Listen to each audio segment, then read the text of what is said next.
انہوں نے قہقہا لگایا۔ ان کا سرمایہ دارانہ ذہن یہ سمجھنے سے قاصر تھا کہ ایک ترازو کی ڈنڈی مارنے سے کسی کا خدا کیوں ناراض ہو سکتا ہے۔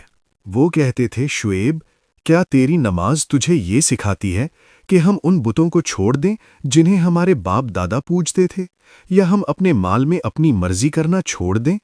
مدین کے سردار جو شہر کے نظام کو اپنی مٹھی میں رکھتے تھے، انہوں نے حضرت شعیب علیہ السلام کو دہشت گرد اور فسادی قرار دے دیا۔ شعیب، اگر تیرا قبیلہ نہ ہوتا تو ہم تجھے کب کا سنسار کر چکے ہوتے۔